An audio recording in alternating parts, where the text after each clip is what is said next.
Hello ladies and gentlemen, welcome back to another Spellweaver video. This is Boltor here, and today on day 2 of my week where I play whatever deck I want, we're going to be playing Depletion, which comes to us from LivorMortis, which I think is Latin for dead squirrel or something. That's a joke. I know what LivorMortis means. And this deck is called Depletion because it's kind of designed to just completely and utterly wear out your opponent and out-advantage them. You've got cards, you're going to make your opponent discard with Splitting Headache and Mesmerizing Spirit, so they have no cards in hand. It's cards like Infernal Tribute and Blood Witch Harpy are going to destroy what's on the field, and Jorel's Silencer is going to prevent them from playing what's in their hand. So it's kind of a lockdown, kind of a stall the game out until your opponent has nothing and you have card advantage through Darius's ability and stuff like Gin of Wishes, and you have board presence with Restless Tombs and Lampas of Fear.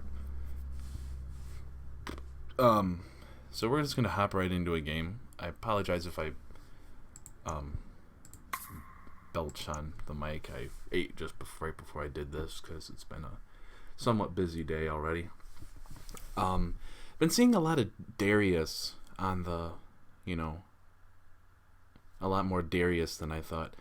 A lot of people are complaining about Despina, but it seems like with everyone complaining about Despina, everyone stopped playing Despina. I mean, I encounter a Despina deck every once in a while, but it seems like it's primarily Darius or advanced Corruption hero Nephoros, or even like the Angel hero. It seems like, Despina is good, don't get me wrong. Her ability does need to be changed or nerfed at least a tiny bit, up its cooldown from 2 to 3 turns so that she's not doing that ability every other turn. But I don't seem to see her. Of course, I say this, and my first match is going to be against Advanced Despina, but in all honesty, there's not really too many high-value creatures in this deck, so she can go ahead and, get this, you can go ahead and, tempting lure into my deck. I don't really care. The only thing that would kind of suck for her to get would be Gin of Wishes, but there's only 2 in the deck, so her odds of hitting them, unless it goes way into the late game, is pretty low. I just want to take this opportunity, since it's been a minute and a half of waiting for an opponent, to remind everyone that I'm going to be streaming next week, the week of the 8th to the 13th. I'm going to be streaming that Monday to that Friday. I might stream again. I might not. I know I'm definitely not streaming Saturday because I have many things to be doing Saturday. Okay, so like I said, our first game is against not Despina. This is actually regular or basic Alexa. So I'm assuming it's Order Corruption Soldiers. So while I have the 2 Blood Witch Harpies, I really want to dig for Noxious Fumes, and I really want to dig for New Horizons. So we're gonna not hit either of them. Oh, never lucky. So, but at least we get to go first. So we're going to start out with a Wisdom Shrine. A, because if we top a New Horizons, it's really good. B, we don't tip off to our opponent that we're playing, 2 colors, or 2 aspects, I mean. So there's a Blood Witch Harpy. That's going to be so big. He played the Relic Guard, which I'm perfectly fine with. Again, we're not hoping to win in the early game. This is absolutely not an early game deck. So, that's Sunblessed Priest. That's fine.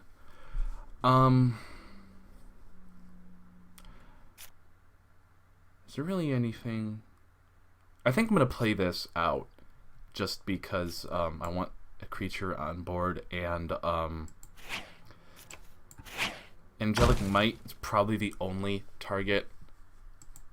I'd say that assuming it's Order Corruption Soldiers, and there's probably going to be Restless Tombs involved, but because he played the Sunblessed Priest and hasn't played anything Corruption yet, I'm not thinking all that much that it's really,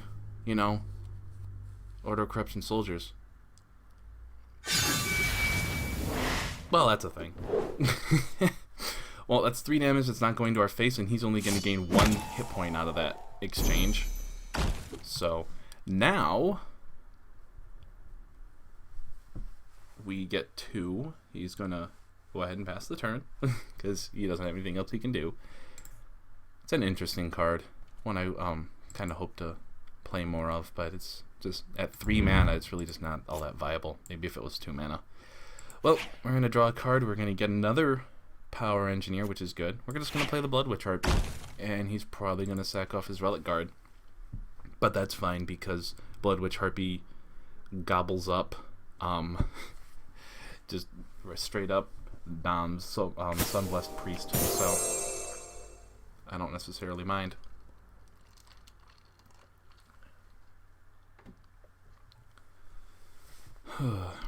So he's got 4 mana from the Blood Witch Harpy ability. He's probably going to go up to 5 here with the oh, he goes double order. So what's he got? Probably an Elite Vanguard. Hey, there's the Angelic Might. So you're gonna swing. Okay.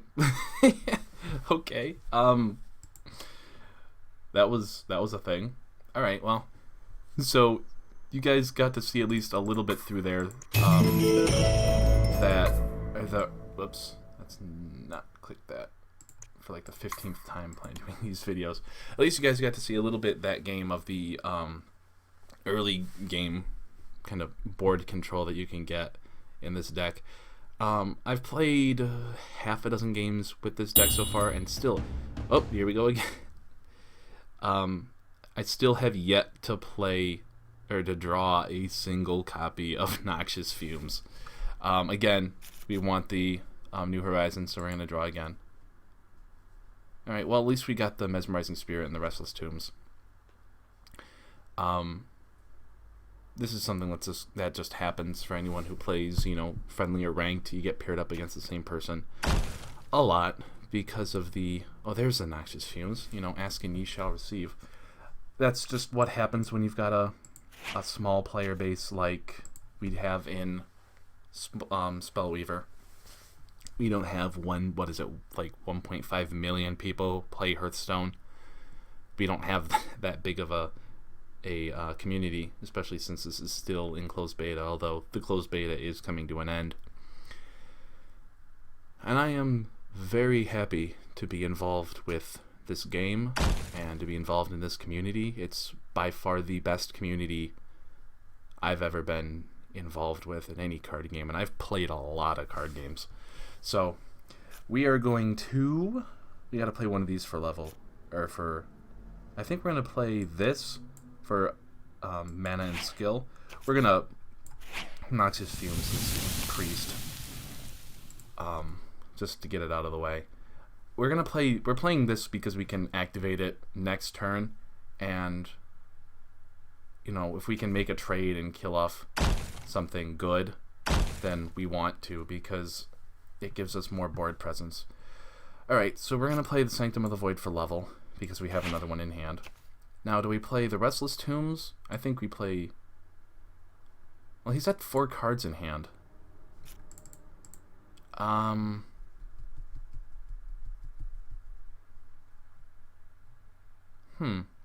think let's get the Restless Tombs in play.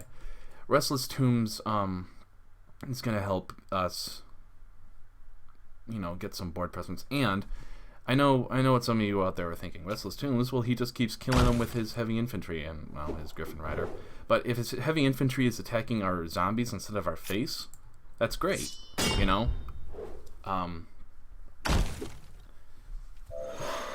That's, you know, that's damage that's not coming at us or at our face. So I want to draw. I need to get cards in hand. So we're going to play this for card draw. We get a lamp, which is good. And we're going to play this, force him to discard a card, and have another blocker. And then, like, we can attack, so we're going to pass play. Next turn we can get the Djinn in play, and the Djinn will be able to block for us. I'm not a huge fan of this hand. but pretty much only because we have so many. We have 3 shrines in hand and really no removal or answers to his two 3s that are in play.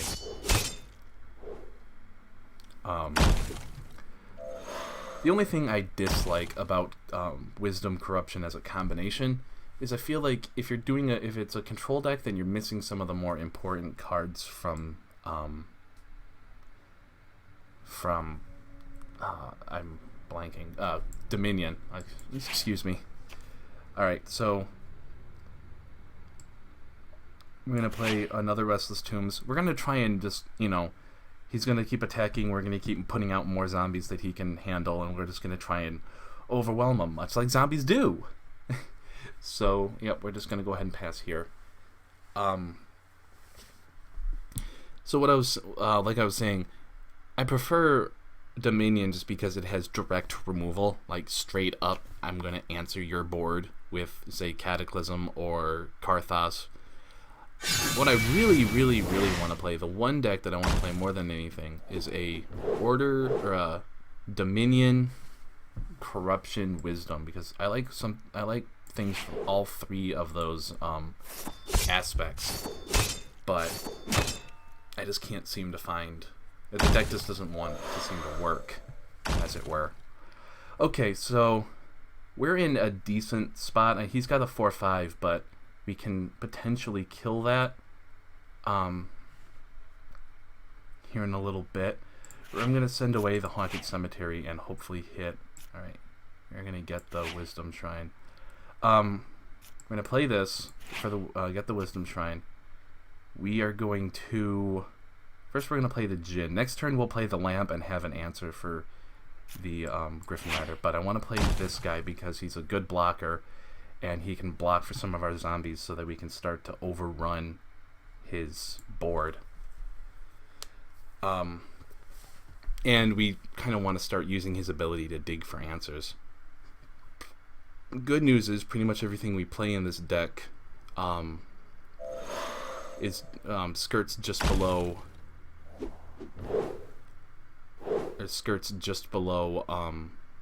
Ray of Righteousness.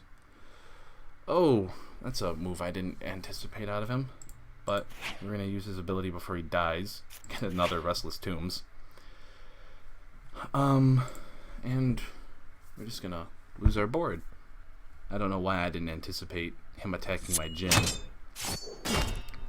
Maybe just because I'm an idiot.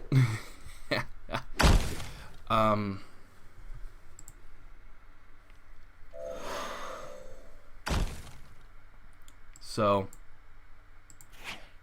I'm gonna do this and play the Lamp. And actually,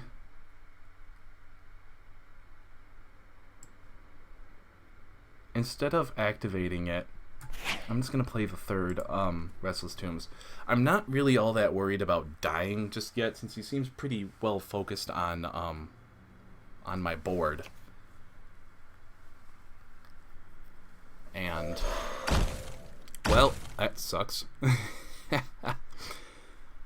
Again, this deck really lacks, the main thing it lacks is board clear.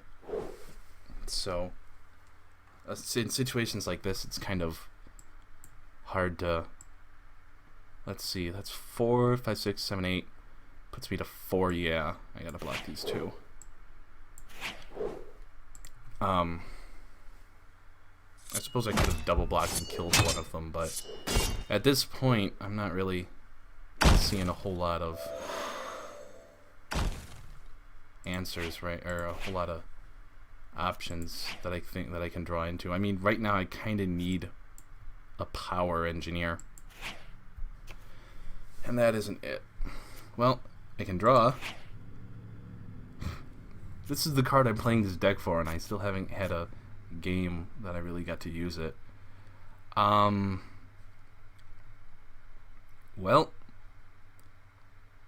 yep, that's pretty much going to be the game. I didn't see a power engineer in this game, and I lose. I saw one in the previous game, and I won. But, well, let's pass play and see what happens. Because, I don't know, maybe he doesn't see lethal, you know?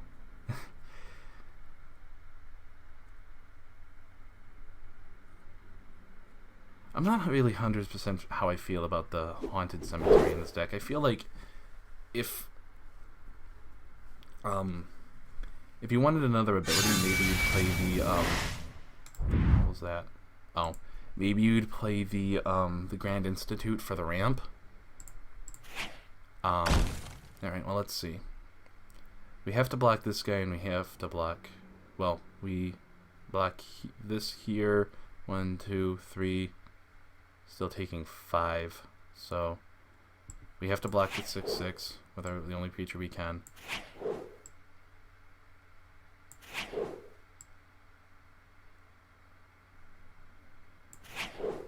We're gonna kill 2 of his dudes instead of blocking for more damage, because we kind of gotta whittle his board away as best we can for the sacrifices, or for the only hope we have in Soul Prison, and for having, you know, 3 dudes, and because it weakened his Night Recruiter to kill it, and killed his Night Recruiter.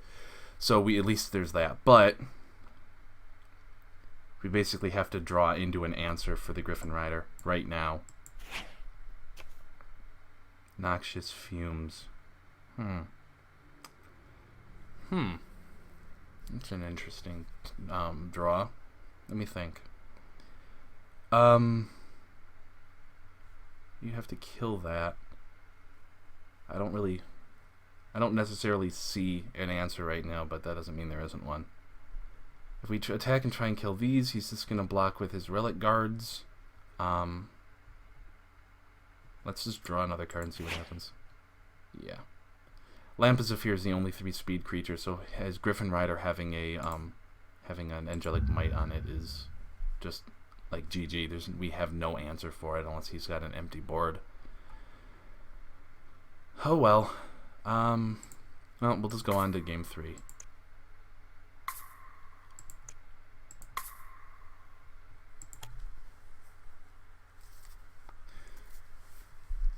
But the first game was a good example of the early game control. The second game, not so much. The second game kind of showed what can happen with this deck if it does get overrun by, you know, early game. The lack of board clear, like with Dominion. I mean, it has double Infernal Tribute, but again, as you saw, if I had tapped Infernal Tribute at any point late in the second game, he would have just sacrificed 2 of his Relic Guards or 2 of the Militia he had. There was no way I was getting rid of his, oh, game 3. Well, might as well keep this hand. This is an amazing opening hand, especially against what we know is aggro. So we're going to open with the Wisdom Shrine, and we're going to go New Horizons into Blood Witch Harpy and just look at our opponent and say, GG! That's another card that I was missing from the last game, was a Relic Guard. Or, Relic Guard. Blood Witch Harpy. Blood Witch Harpy is like the best anti-aggro card in the game. And you can quote me on that. We're going to send back one of the Infernal Tributes just so we make sure we have a Shrine in hand for next turn. Grab the Sanctum of the Void. I'm sorry this is going to be a video of, 3 games against the same deck, but that's just something that happens in this game since we've got such a small player base. And there's nothing wrong with us having a small player base. That's to be expected, like I said, of a card game that's so new. But I feel like we're in a much better position this time around, especially with our opening hand. He's going to be 4 mana. We'll see what he drops. But we've got the Infernal Tribute for later. We've got the Noxious Fumes to kind of just gobble up some of his smaller stuff. And the thing I love about Blood Witch Harpy is not only does she make you sacrifice some of make your opponent sacrifice some of their cards, but she also then attacks and kills smaller creatures. So it's like She 2-for-1s because she's forcing your opponent to sack and she's attacking and killing stuff, especially with her 2/3 body. So right now, we're going to attack our opponent's hand, do what this deck also is very good at, making your opponent run out of resources. So he's going to discard a total of 3 cards this turn, and go from 8 cards in hand to 5. And he's already discarded, well, we got him to discard an Order Shrine. Ooh, and we got rid of his Griffin Rider. He doesn't, I'm not sure if he really understands just how big that is, at least for me, because like I said before, outside of Lampas of Fear, we have literally no answers for it, especially if it gets all buffed up. He probably has another Griffin Rider. That's a Master Tactician right there, but thankfully we have an answer for it. We're going to play the lamp so that we can use it later, but we're also going to Noxious Fumes, swing and kill, and attack. And our opponent resigns. No, we're not going to play this guy again. We are, let me think. Well, I think that's going to do it for this time, guys. I wish I had more time to record today, but not necessarily the case. I'm sorry this was, you know, a game again, 3 games against the same player, but what can you do? Like I said, small player base. Most people are playing Trials right now, and I will do Trials, I think, on the stream. You guys can watch me fail and flounder around and be completely terrible at Trials in live time by watching my stream June 8th, probably 4 or 5 o'clock on 4 or 5 p.m. Eastern Standard Time. I haven't decided on an exact time for my stream because I really haven't gotten much feedback as to what would be the best time for a lot of people, so I'm just going to kind of go with the best time for me. But at any rate, guys, if you enjoyed this video, please thumbs up, subscribe. I'll post a link to the deck in the description below. If you want to chat with me, I'm Boltor on the Spellweaver forums, and I'll post a link to that on the description, or in the description below. And as always, guys, if you enjoyed the video, please thumbs up, subscribe, comment. Anything you do to promote my channel helps promote Spellweaver, get more people into the game, especially since we're on the cusp of the open beta. And as always, guys, may the cards rise to meet you and bring good RNG to your enemies' enemies.